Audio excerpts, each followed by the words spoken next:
ये तीसरा हिस्सा है जिसकी वीडियो हम अभी आपके सामने लेकर आ रहे हैं। इसके अंदर हम आपके हिंदी व्याकरण की जो मोस्ट इम्पोर्टेंट क्वेश्चंस होने वाले हैं उनको कवर करने वाले हैं और इन्हें मैंने सेक्शंस में बांटा हुआ है। जैसे पहला जो सेक्शन है इस वीडियो में वो होने वाला है अवयव।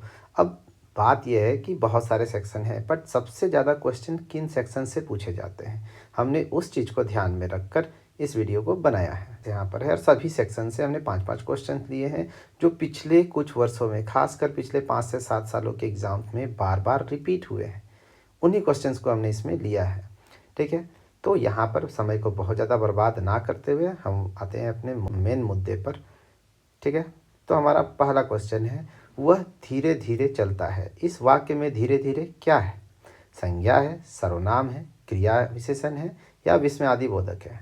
ठीक है, अब अगर मुझे पढ़ाना होता तो मैं अभी इत्मीनान से सभी चीज़ों को समझाता, बट क्योंकि हमारे पास समय कम है इसलिए डायरेक्ट हम आंसर पे बात करेंगे कि ये क्या है, क्रिया विशेषण है। क्यों क्रिया विशेषण है? क्योंकि ये क्या कर रहा है, ये एक, ठीक है, तो ये क्या कर रहा है, ये एक क्रिया की विशेषता बता रहा है। कैसे? कि वो चलता कैसे है, इस बात का जवाब हमें यहाँ से मिल रहा है। ठीक है, तो इस वजह से ये क्या हो जाएगा, एक क्रिया विशेषण हो जाएगा। क्योंकि धीरे धीरे शब्द क्या है, चलना के लिए उपयोग हुआ है, जो कि एक क्रिया है, उसकी विशेषता बता रहे, तो क्रिया की विशेषता बताने वाले शब्द को क्रिया विशेषण कहते हैं। ठीक है, चलिए अगला है, राम और श्याम पढ़ रहे हैं। इस वाक्य में और कौन सा अवयव है? ठीक है, संबंध बोधक, समुच्चय बोधक, विस्मयादि बोधक या निपात। बहुत ही आसान है। ठीक है, तो ये समुच्चय बोधक है। कैसे? क्योंकि होता क्या है, जो शब्द है और या क्या, ये क्या कर रहा है, ठीक है, ये जो शब्द और है ये क्या कर रहा है, दो शब्दों राम और श्याम, ठीक है, इन दोनों को जोड़ रहा है। तो जो शब्द दो शब्दों या वाक्यों को जोड़ते हैं वे समुच्चय बोधक कहलाते हैं, इसलिए क्या हो जाएगा, ये समुच्चय बोधक। अगला प्रश्न है, अरे तुम कब आए। इस वाक्य में अरे कौन सा अवयव है? ठीक है, क्वेश्चन नंबर 3 है हमारे पास। इसका आंसर हो जाएगा विस्मयादि बोधक, क्योंकि इस अरे से क्या हो रहा है, हमें एक प्रकार के आश्चर्य का अनुभव हो रहा है। अरे तुम कब आए, ये चकित है वहाँ पर। ठीक है, तो इसलिए क्या हो जाएगा, विस्मयादि बोधक। क्वेश्चन नंबर 4 है, क्रिया की विशेषता बताने वाले अवयव शब्द को क्या कहते हैं? ठीक है, क्रिया की विशेषता बताने वाले शब्द को क्या कहते हैं? तो जो क्रिया की विशेषता बताते हैं उन्हें क्रिया विशेषण कहते हैं।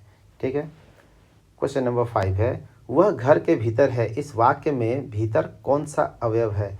वह घर के भीतर है, ये इसमें, तो यहाँ पर क्या है, वह घर के भीतर है। ठीक है, संबंध बोधक, ये एक संबंध दर्शा रहा है कि वो है कहाँ पर है, घर के भीतर है, भीतर है। चलिए भाग 2 पे आते हैं। ठीक है, बी सेक्शन बी में आते हैं, जो कि है भाषा और शैली। इसमें हमारा पहला प्रश्न हो जाता है, हिंदी भाषा किस लिपि में लिखी जाती है? तो इसको जरूर ध्यान से रखेंगे, देवनागरी लिपि में। ये जो लिखा हुआ दिख रहा है अभी स्क्रीन पे, ये भी क्या है, देवनागरी लिपि है। ठीक है, चलिए, सरकारी कामकाज में प्रयुक्त होने वाले भाषा को क्या कहते हैं? सरकारी कामकाज में प्रयुक्त होने वाले भाषा को क्या कहा जाता है? तो ये बहुत ही सिंपल है, राजभाषा कहा जाता है। ठीक है, राजभाषा, ना मातृभाषा है ना राष्ट्रभाषा है, वो क्या है, राजभाषा है। इस प्रकार से हिंदी भी हमारी क्या है, राजभाषा है, ध्यान रखेंगे।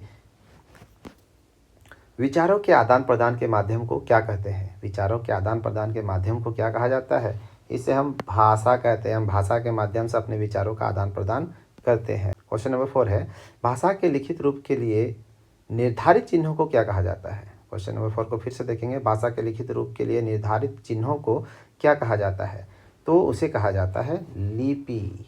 ठीक है, लिपि ये है जिसके माध्यम से हम उसके लिखित रूप को, जिससे हमें किसी भाषा का लिखित रूप प्राप्त होता है, तो इसलिए वो क्या है, लिपि है। व्याकरण का क्वेश्चन नंबर 5 है, व्याकरण का मुख्य कार्य क्या है? ठीक है, तो ये है, इनमें से व्याकरण का मुख्य कार्य क्या है? भाषा का शुद्ध प्रयोग सिखाना, कहानी लिखना, भाषण देना, चित्र बनाना। ऑप्शन नंबर ए को हम यहाँ पे टिक कर लेंगे, भाषा का शुद्ध प्रयोग सिखाना, क्योंकि व्याकरण क्या करता है, यही हमें बताता है कि कोई वाक्य कितना शुद्ध है या नहीं है। तो इस प्रकार से हम देखते हैं कि हमें क्या सिखाता है, भाषा का शुद्ध प्रयोग सिखाता है। सेक्शन सी में आ जाएंगे। ठीक है, इसमें हम बात करने वाले क्रिया के ऊपर। तो बच्चा सो रहा है, इस वाक्य में क्रिया का कौन सा भेद है? सकर्मक है, अकर्मक है, द्विकर्मक है या प्रेरणार्थक है? ठीक, तो क्वेश्चन नंबर 1 में देख लेंगे। तो इसमें हमारा पहला हो जाएगा अकर्मक। कैसे होगा, ये भी जानना जरूरी है। अकर्मक क्यों होगा? क्योंकि सोना क्रिया का कोई कर्म नहीं होता। ठीक है, सोना क्रिया का कोई कर्म नहीं होता। है ना। और जो करता है बच्चा स्वयं सो रहा है, इसलिए यह अकर्मक है, क्योंकि सोने के दौरान वो कोई कार्य कर नहीं रहा था, वो किसी प्रकार के एक्शन को उस वक्त कर नहीं रहा है, तो इसलिए वो क्या हो जाएगा, वो एक अकर्मक क्रिया हो जाएगा। माँ बच्चे को दूध पिलाती है, इस वाक्य में कौन सी क्रिया है? माँ बच्चे को दूध पिलाती है, इस वाक्य में कौन सी क्रिया है? तो ये हो जाएगा आपका सकर्मक क्रिया। क्रिया के मूल रूप को किस नाम से जाना जाता है? क्रिया के मूल रूप को किस नाम से जाना जाता है? तो ये जाना जाता है धातु रूप से। उसने पुस्तक पढ़ी, इस वाक्य में कौन सी क्रिया है? उसने पुस्तक पढ़ी, इस वाक्य में कौन सी क्रिया है? तो सकर्मक है, सकर्मक क्रिया है। क्वेश्चन नंबर 5 है, जहाँ क्रिया का फल सीधा कर्ता पर पड़ता है उसे क्या कहते हैं? ठीक है, उसे अकर्मक कहते हैं। जहाँ क्रिया का प्रभाव सीधा किस पर, कर्ता पर पड़ता है, उसे अकर्मक क्रिया कहा जाता है। लेखन कौशल एवं पत्र एवं निबंध, देखिए राइटिंग सेक्शन का क्वेश्चन हो जाता है। इसमें पहला क्वेश्चन है, औपचारिक पत्र फॉर्मल लेटर जिसे हम कहते हैं मुख्य रूप से किन्हें लिखे जाते हैं? रिश्तेदारों को, मित्रों को, प्रधानाचार्य अधिकारियों को, या फिर माता पिता को। ठीक है, तो आप देखेंगे सेक्शन डी का पहला क्या हो जाएगा, इसमें से देखेंगे सभी ऑप्शंस को तो हमें साफ साफ दिख रहा है प्रधानाचार्य या अधिकारियों को, क्योंकि औपचारिक पत्र से हम ऑफिशियल वर्क्स में लिखते हैं ज़्यादातर। मित्रों को या फिर रिश्तेदारों को, माता पिता को तो हम क्या लिखते हैं, अनौपचारिक। ठीक है, औपचारिक नहीं, वो अनौपचारिक, जिसे इंग्लिश में इनफॉर्मल लेटर भी कहा जाता है। क्वेश्चन नंबर 2 है, पत्र के अंत में छोटे भाई को क्या आशीर्वाद या फिर संबोधन दिया जाता है? शुभ आशीर्वाद, सादर प्रणाम, महोदय, आपका आज्ञाकारी, इन चारों में से क्या होगा? ठीक है, तो ये हो जाएगा शुभ आशीर्वाद। निबंध लेखन सबसे पहला मुख्य अंक कौन सा होता है? तो प्रस्तावना या फिर भूमिका लिखी जाती है उस पर। उसके बाद है क्वेश्चन नंबर 4, अनौपचारिक पत्र में सादर प्रणाम का प्रयोग किसके लिए होता है? छोटों के लिए, बराबरी वालों के लिए, बड़ों के लिए, या फिर अजनबियों के लिए? तो बहुत ही सिंपल है, ये हमारा ग उत्तर सही होता हुआ दिख रहा है हमें, बड़ों के लिए। ठीक है, क्वेश्चन नंबर 5 है, निबंध लेखन में भाषा कैसी होनी चाहिए? निबंध लेखन में भाषा कैसी होनी चाहिए? कठिन और दुरूह, सरल, स्पष्ट और प्रभावशाली, केवल अंग्रेजी मिश्रित, या बहुत लंबी? ठीक है, तो सरल, स्पष्ट और प्रभावशाली याद रखेंगे। राइटिंग सेक्शन में कभी भी आए तो इस प्रकार का सवाल अगर उसमें ये ऑप्शन दिखे आपको, तो आप 95% टाइम क्या होंगे, सही होंगे, अगर आपने इसको चुना है। चलिए हम आते हैं सेक्शन ई की ओर, जहाँ हम लोग समास के ऊपर कुछ क्वेश्चन देखने वाले हैं। पहला क्वेश्चन है, यथाशक्ति शब्द में कौन सा समास है? यथाशक्ति शब्द में कौन सा समास है? तो ये हो जाएगा अव्ययीभाव, अव्ययीभाव समास। क्वेश्चन नंबर 2 आता है, नीलकंठ, नीला है कंठ जिसका अर्थात शिव, इसमें कौन सा समास है? इसमें कौन सा समास है? तो बहुव्रीहि, बहुव्रीहि समास है।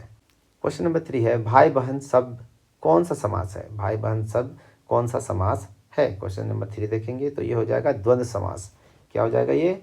द्वंद्व समास। यहाँ पे एक प्रकार का द्वंद्व है, इसलिए द्वंद्व समास। ठीक है, भाई बहन में दोनों पद क्या है, प्रधान है, और इसके बीच और का लोप है। भाई बहन का क्या हो जाएगा कि अगर इसे हम पूरे पूरे अगर खींच कर लिखना चाहे क्या लिखेंगे, भाई और बहन। ठीक है, और इसमें कोई भी ऐसा नहीं कि ये मेन हिस्सा है, ये सेकेंडरी हिस्सा है, ऐसा तो कुछ है नहीं, दोनों ही बराबर बराबर क्या लगते हैं, वहाँ पर अर्थ रखते हैं, इसलिए भाई बहन क्या हो जाएगा हमारा, एक द्वंद्व समास हो जाएगा। राजपुत्र का सही समास विग्रह क्या होगा? राजपुत्र का सही समास विग्रह क्या होगा? राजा और पुत्र, राजा का पुत्र, राजा में पुत्र, पुत्र का राजा, तो राजा का पुत्र। बहुत ही सिंपल। ठीक है, क्वेश्चन नंबर 5, जिस समास में पहला पद संख्यावाचक होता है उसे क्या कहते हैं? जिस समास में पहला पद संख्यावाचक होता है उसे क्या कहते हैं? ठीक है, तो उसे हम कहते हैं द्विगु समास। क्या कहते हैं? द्विगु समास कहते हैं। अब हम बात करते हैं संज्ञा के ऊपर, जो कि हमारा सेक्शन एफ है। हिमालय शब्द संज्ञा के किस भेद का उदाहरण है? हिमालय शब्द संज्ञा के किस भेद का उदाहरण है? तो ये हो जाएगा हमारा व्यक्तिवाचक। कैसे होगा व्यक्तिवाचक? ठीक है, हिमालय क्या है, एक विशेष पर्वत का नाम है, इसलिए यह व्यक्तिवाचक संज्ञा में आ जाएगा। ठीक है, अगर आपको ये नहीं पता कि जातिवाचक, व्यक्तिवाचक, भाववाचक या समूहवाचक संज्ञा क्या होता है तो आप कमेंट करें, फिर तो अलग से पढ़ाना पड़ेगा, बट अभी आपके पास उतना समय है नहीं, तो आप बस देखें, ध्यान दें कि जो हमारे सामने है वही सही है और आप बस आगे बढ़ जाएं। ठीक है, ठीक है, आपके पास इसके नोटिफिकेशंस पहुंची हुई होगी और उम्मीद करता हूं आप इसे एक बार जाने से पहले ज़रूर देख लेंगे। नहीं भी देखते हैं तो कोई बात नहीं है, कल आपका एग्ज़ाम है, आप बस अच्छे से एग्ज़ाम देकर आओ। और मैं कहता हूँ कि जितने आपने तैयारी की आपका एग्ज़ाम उससे बेहतर जाए, जितने आपने सोचा आपका नंबर उससे बेहतर आए। मेरे तौर से यही आपके लिए दुआ है, ठीक है। चलिए क्वेश्चन नंबर 2 में आते हैं। मिठास शब्द में कौन सी संज्ञा है? मिठास शब्द में कौन सी संज्ञा है? ठीक है, तो इसको देखेंगे। इसमें है भाववाचक संज्ञा। भाववाचक संज्ञा है इसमें, क्योंकि मिठास क्या है, कोई ऐसी चीज़ नहीं जिसे हम छू या देख सकते हैं, ये बस हम फील कर सकते हैं, इसे हम महसूस कर सकते हैं। तो क्या है, ये एक भाववाचक संज्ञा हो जाता है। ठीक है, नेक्स्ट है सेना या कच्छा शब्द किस संज्ञा के उदाहरण है? सेना या कच्छा शब्द किस संज्ञा के उदाहरण है? Question number 3। तो ये क्या है, एक समूहवाचक संज्ञा है, क्योंकि सेना में भी एक समूह होता है और कक्षा में भी एक समूह होता है। सेना में सैनिकों का एक समूह होता है और कक्षा में छात्रों का एक समूह होता है, इसलिए क्या हो जाएगा, एक समूहवाचक संज्ञा होगा। जो शब्द किसी संपूर्ण जाति का बोध कराते हैं उन्हें क्या कहा जाता है? ठीक है, जो शब्द किसी संपूर्ण जाति का बोध कराते हैं उसे क्या कहा जाए? बहुत ही सिंपल है, जातिवाचक संज्ञा कहा जाएगा उन्हें। संज्ञा के मुख्य रूप से कितने भेद होते हैं? अगर मैनली देखा जाए तो संज्ञा के कितने रूप होते हैं?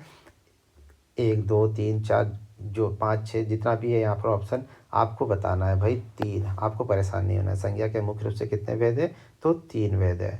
ठीक है, अगर पूछा जाए कि वो कौन कौन से हैं तो व्यक्तिवाचक, जातिवाचक और भाववाचक, याद रखेंगे, व्यक्तिवाचक, जातिवाचक और भाववाचक। अब आते हैं हम सर्वनाम के ऊपर। मैं स्वयं अपना काम करूँगा, इसमें स्वयं कौन सा सर्वनाम है? ठीक है, तो ये है निजवाचक सर्वनाम। निजवाचक सर्वनाम, ये खुद, स्वयं, खुद की बात कर रहा है, निज की बात कर रहा है, यानी कि निजवाचक सर्वनाम। कोई आ रहा है, इस वाक्य में कोई किस प्रकार का सर्वनाम है? कोई आ रहा है, इस वाक्य में कोई किस प्रकार का सर्वनाम है? तो हम इसको देखेंगे ध्यान से। क्या है, एक निश्चयवाचक, अनिश्चयवाचक, प्रश्नवाचक या निजवाचक? तो अनिश्चयवाचक, क्योंकि कोई आ रहा है लेकिन कौन आ रहा है ये निश्चित नहीं है, इसलिए क्या हो जाएगा, अनिश्चयवाचक सर्वनाम हो जाएगा। सफल होगा, जो मेहनत करेगा वह सफल होगा। इसमें जो वह क्या है, संबंधवाचक, निजवाचक, निश्चयवाचक, प्रश्नवाचक। ठीक है, तो ये संबंधवाचक एक संबंध को दर्शा रहा है कि मेहनत जो करेगा भाई सफल भी वही होगा। ठीक है, यहाँ पर एक संबंध दर्शा रहा है दोनों ही हिस्से का। क्वेश्चन नंबर 4 है सर्वनाम के कुल कितने भेद होते हैं? सर्वनाम के कुल कितने भेद होते हैं? तो भाई 6 भेद होते हैं। आप कहाँ जा रहे हैं, ये एक वाक्य है हमारे पास। ठीक है, आप कहाँ जा रहे हैं, इस वाक्य में कहाँ किस प्रकार का सर्वनाम या सर्वनाम है? ठीक है, पुरुषवाचक, प्रश्नवाचक, निजवाचक या निश्चयवाचक? तो ये हो जाएगा निश्चयवाचक। ठीक, सेक्शन H, इसमें वाच्य की बात करने वाले हैं। राम आम खाता है, यह किस वाक्य का उदाहरण है? कर्तृवाच्य, कर्मवाच्य, भाववाच्य या फिर क्रियावाच्य? ठीक है, तो ये हो जाएगा कर्तृवाच्य। कर्तृवाच्य का यहाँ पर जो क्रिया है, ठीक है, खाता है, ये जो है खाता है, ये जो हिस्सा है हमारा, ठीक है, तो यहाँ कर्ता जो कि राम, ठीक, के अनुसार है, ये उसके अनुसार राम है, उसके आधार पर यहाँ पर लिखा है खाता है। अगर राम के सीता रहता तो खाती हो जाता, वो बदलता, उसका रूप बदलता है, इसलिए क्या है, कर्तृवाच्य है।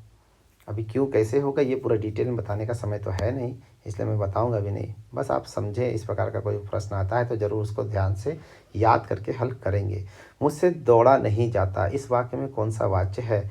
मुझसे दौड़ा नहीं जाता, इस वाक्य में कौन सा वाच्य है? तो इसमें हो जाएगा आपका भाववाच्य।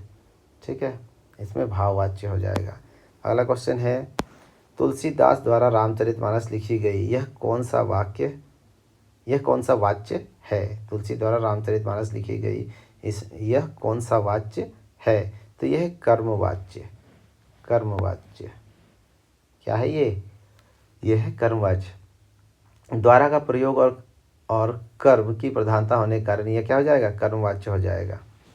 वाच्य के कितने भेद होते हैं? वाच्य के कितने भेद होते हैं? तो क्रिया का मुख्य विषय कर्ता होता है, उसे क्या कहते हैं? उसे निश्चयवाचक कहते हैं। क्या कहते हैं? क्वेश्चन नंबर 5 है, जहाँ क्रिया का मुख्य विषय कर्ता होता है उसे क्या कहते हैं? तो उसे कहते हैं कर्तृवाच्य। कर्तृवाच्य, ठीक है, क्योंकि कर्तृवाच्य में कर्ता क्या होता है, कर्ता ही मुख्य होता है, वही मेन होता है, इसलिए वो कर्तृवाच्य वाक्य भेद। सूर्योदय हुआ और अंधेरा गायब हो गया, यह रचना के आधार पर कैसा वाक्य है? सूर्योदय हुआ और अंधकार या अंधेरा गायब हो गया, ये रचना के आधार पर क्या है भाई? ये रचना के आधार पर संयुक्त वाक्य है। दो साधारण वाक्यों का यहाँ पर क्या किया गया, उन्हें संयुक्त किया गया है, तो ये संयुक्त वाक्य है, जोड़ा गया है। उसने कहा कि वह निर्दोष है, उसने कहा कि वह निर्दोष है, यह किस प्रकार का वाक्य है? यह किस प्रकार का वाक्य है? तो ये होने वाला है आपका मिश्र वाक्य। मिश्र वाक्य। वर्षा हो रही है, यह वाक्य अर्थ के आधार पर कैसा सेंटेंस है? ठीक है, तो यह है विधानवाचक।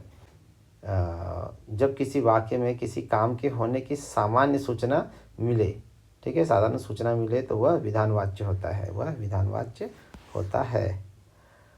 शायद आज बारिश हो, यह किस प्रकार का वाक्य है? शायद आज बारिश हो, यह किस प्रकार का वाक्य है? शायद आज बारिश हो, यह क्या है? एक संदेहवाचक वाक्य है।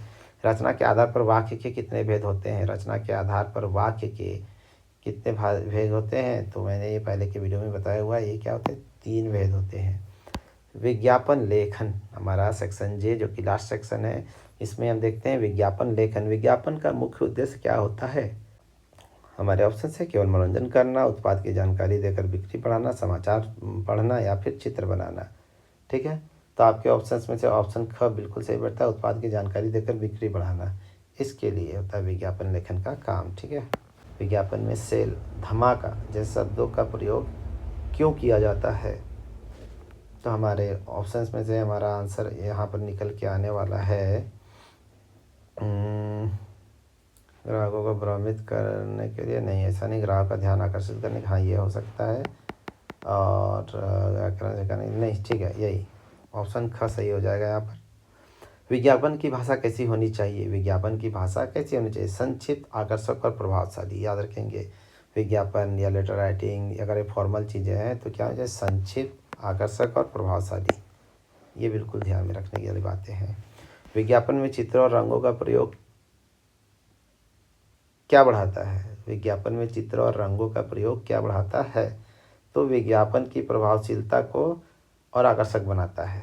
ठीक है, तो ये आकर्षक बनाता है।